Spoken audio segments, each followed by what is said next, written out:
আসসালামু আলাইকুম। আজকে গরুর বিভিন্ন রুচির ওষুধের নাম আলোচনা করব।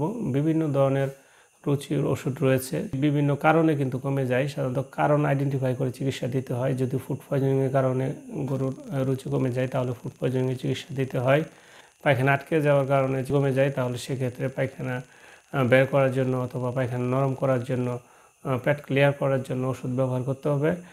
এবং তাছাড়া যদি নরমালি রুচি না থাকে তাহলে সেখানে আমরা বিভিন্ন স্টোমাকিক পাউডার ব্যবহার করতে পারি, যেমন স্টোমাব্যাট, জাইমোব্যাট, হজমিব্যাট। এগুলো সাধারণত 100 কেজি ওজনের জন্য এখন 2 প্যাকেট সকাল বিকাল ভালো কাজ করবে। 200 বা 300 কেজি ওজনের জন্য 3 প্যাকেট সকাল বিকাল এভাবে খাওয়ালে ভালো কাজ করবে। বিভিন্ন ধরনের প্রোবায়োটিক খাওয়াতে পারি এবং প্রোবায়োটিক ট্যাবলেট খাওয়ালে তার রুচি দ্রুত বৃদ্ধি পায়। তাছাড়া সায়ানোকোবালামিন এবং বিটাবসন গ্রুপের একটি ইনজেকশন রয়েছে, তা রুচি বৃদ্ধিতে সাহায্য করে, সেটি আমরা দিতে পারি।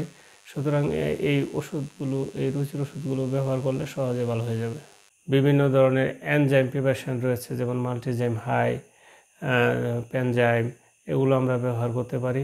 ফেরাস সালফেট, কোপার সালফেট সমন্বয়ে বিভিন্ন ধরনের ট্যাবলেট রয়েছে, যেমন এনোরা ডিএস, সেগুলো আমরা ব্যবহার করতে পারি। তাছাড়া রুচি বৃদ্ধির জন্য অ্যামিনোবিট প্লাস ইনজেকশনও আমরা দিতে পারি। যদি সেটি দুর্বল হয় এবং শুকনো হয়, স্টোমাকিক পাউডারের পাশাপাশি আমরা ইনজেকশন দিলে দ্রুত কাজ করবে।